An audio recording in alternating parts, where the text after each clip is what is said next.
mga Chinese nationals ang ikta-iktaryang palayan sa Nueva Ecija na binabayaran ng 70,000 pesos kada ektarya para taniman ng binhi.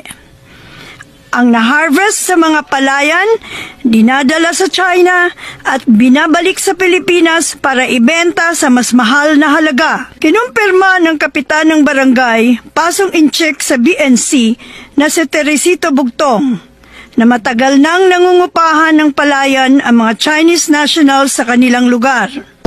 Unang-una po sa magsasaka, pabor po sa kanila yon. Kasi yung bukid po, upahan po ng 70,000 per hektar. Wala na po silang gastos doon. Samantala pag magsasaka po yan sa farmer sa 1 hektarya, swerte na po kung 20,000 yung kikitain. Hindi raw nagpapakilala ang mga dayuhan at gumagamit sila ng mga tauhan na galing pa sa Mindanao para sa negosasyon at pagbabantay sa mga palayan. Kung pumasa ang lupa sa requirement ng Chinese nationals, nagbabayad agad ang mga ito. Pero wala raw kasulatan ang mga negosasyon. Sa bawat barangay, mayroong 20 hectares na inuupahan ang mga Chinese nationals. Bagay na ikinakabahala ng Presidential Anti-Organized Crime Commission. Kailangan imbestigahan natin yan with, of course, the Armed Forces of the Philippines and the Department of National Defense. Kailangan alamin natin yan kasi mamaya strategically talagang pumuesto sila dyan for some reason. So, dalawa lang ang tinitingnan natin do. They can be a threat to national security or they can be a threat also sa food security natin.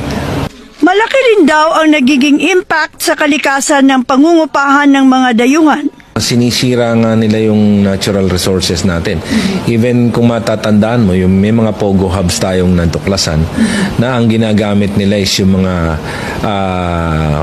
power pumps. Tapos ang kinukunan nila yung mga deep well power pumps. Ngayon, ang kinukunan nila ng tubig, yung mga magsasaka natin. So, nangyayari, yung paligid, kung saan merong pogo, natutuyo yung tubig doon. Kasi nga, may mga super pumps sila. Kinukuha nila yung pinakamalalim na tubigan. At siyempre, yung mga magsasaka natin na gumagamit lang ng ordinaryong poso, nawawalan sila ng tubig.